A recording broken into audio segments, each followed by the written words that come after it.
actually make food. Yeah. We could make them. Fresh, but bro, we used to make so much money in food, Uncle. And there's but I like this. Yeah, I mean, because then we can learn the actual like how the old, you know what I mean, exactly. before the industrial. I mean, you know, maybe if The it's not old, hard. I don't even know what they use. Cowrie shell, or peas shell. But even this has got to be some sort of variation of something that came right before them, right? Yeah. You know what I mean? Because I look at it, this, like, you know, like, I'm not going to see this long. But I understand if you, like, get low center of gravity, you know what I mean? This almost looks like This is, the same shape as a pea shell, you know? I've had this thing for 50 years. Wow. Um, That's what I mean. If you had that for 50 years, that the design came from someplace was probably 50 years before. I hired some character. Oh, you made this. No, I had a friend. I just said to him, this was some old coal wood I had. I said, this is what I need, and he made this. The guy that I work with now made that. And he's nice. like, when he made it, I went, oh my goodness. Yeah. And he said, Finish well, on like, I wanted to make it nice. So the way you open these things, this one's already split, right? Yeah. But you don't hit it with the sharp side, you hit it with the back side. Right. Bang on that. Oh yeah. You mix the coconut water in, Uncle? Not necessarily. But a little bit rough there. Sorry. You got teeth, right? Like that, see if it's good. Little bitty. Good. Alright. But it's I just we'll get a knife and we'll cut that off. Go. Okay, so this is a husk coconut, a mature coconut. It's got 2 eyes and the mouth. The mouth is where the sprout will come out of. When you start to break this in half, there's 3 lines between each of these holes. You're going to find the line that goes between the eyes, come up right in the middle, use the back of the machete.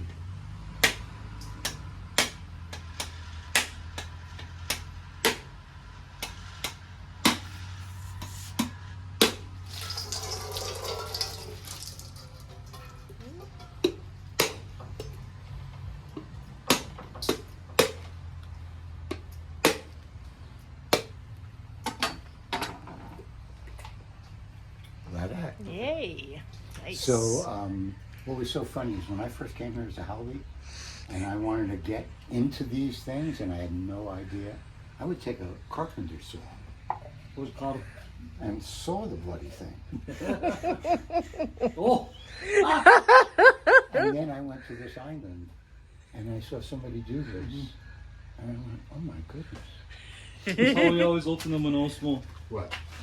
With the back of the knife. Or a hammer. Maybe a hammer sometimes. Want to taste it? Sure. Well, sorry. It's not great, but it's not bad. You like the salty one? Yeah, tastes like it's from The ocean. From the ocean. Does taste like the ocean. I like the 7-Up one, the one that's slightly carbonated. The one with the That's not bubbles. brown like this. No, it's the husk. green. But you know, growing up, that's the only like us who need them. You start with the outer edge, and you start by putting the coconut at a slight angle to the tool that's going to shred it. And then I use either a 3 or a 4, and then I turn it. So I go 1, 2, 3, and that's just starting to knock this edge down. And then I turn it. 1, 2, 3. Then I turn it. 1, 2, 3. Turn. 1, 2, 3. Turn. 2, 3. Turn. Turn. Okay, so now, if you look, we've knocked that edge down. And what we're going to do is we're going to shred all the way in circles to there, and then bring it out and shred it again.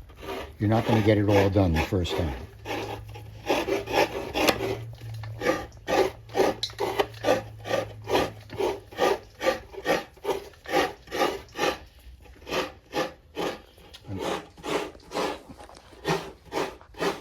You should probably freeze it. Freeze it. The coconut. and then just take it out Wednesday night and put it in the refrigerator so it defrosts slowly.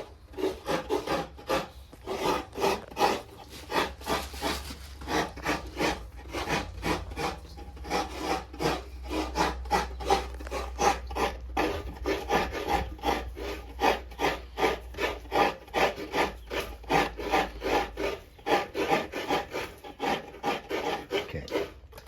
Now, if you look at this, you can see that it's chewed up everywhere around here just a little. You know what you're doing already.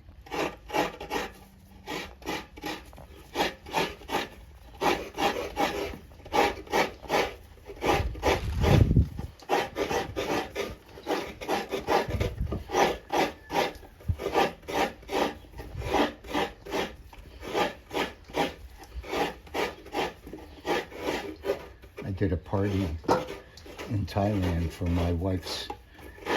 In Thailand, they're Buddhists, and when you cremate somebody, you take their ashes and you bring them into your house, and you put them on some sort of an urn, and then when you have enough money, you have to throw a party and bring the ashes to the Wat, their temple. And when we threw the party, my wife's family is very poor. When we threw this party, there was like 4 or 5 relatives that were going to be put into the Wat at the same time. Her father, 2 of her brothers, and I think... I see, so they hold on until there's enough money to throw a party. You know, it's like Ponape they do was... all one time. Yeah, and they do it all one time. And in Ponape, it was funny because the thing was always to have a pig. They didn't have money. They had pigs.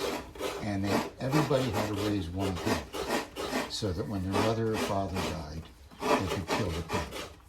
And that was their party. But when we did this party in her village, there was this girl who I subsequently named Mapao, which is the word for coconut in Thai. She must have scraped 100 coconuts. She just sat there with a mound of coconuts and just didn't Work all day. Didn't move. All native people were very hard workers. And when we were going to our church in Hilo, they would order kalo from Kauai by the container, like 2,000 pounds one time. Really? And my wife and I, none of us weren't working. And our first son was old enough to kind of be on his own. You know, he's a toddler, but he doesn't need so much care. We would go to the church, and Austin, maybe 1 or 2 other people, stay there for 8 hours. Peeling. Just peeling. It would take us 2 days, about 2 days to And what you use to peel the kalo? A knife or a peeler? potato peeler. So you know the Japanese style from you know the longs. Yeah. It looks like a crab claw. Looks like a crab claw. So it's like this, the U-shaped one. And it's got a blade Peeler, that At the has front. Yeah. So we'd sit there and we'd peel raw taro all day. Did you get all itchy to death? No. No. No, my hands got used to it. We would, at that time when we were making poi, we would boil. So we'd boil a portion, and the other portion we would dry clean, and then we would grind it up for What do you mean dry? taro. What do you mean dry clean? Just raw. Clean it raw. Raw clean. And then we would cut it up and grind it for kulolo. And wait a second. What was the first way you did it? we steamed. boil it? Boil it, yeah. We You boil it with the skin on, Yep, Yeah. with the skin on. and then it would be easy to peel. Yeah, Yeah. it's easier to peel that way, but that's We when lose we a were lot. making poi. Yeah, we lose a lot. You would for do poi. it that We way do to it that make way. poi, Yeah. but if you were making kulolo, you Raw. would take the Dry. skin off Yeah. like this. So when we were working, by the end of the day, we'd have like a mountain, Of like peels. this high of peels. Yeah. So yeah, we would peel like at least 50-pound bags each. local park. Yeah.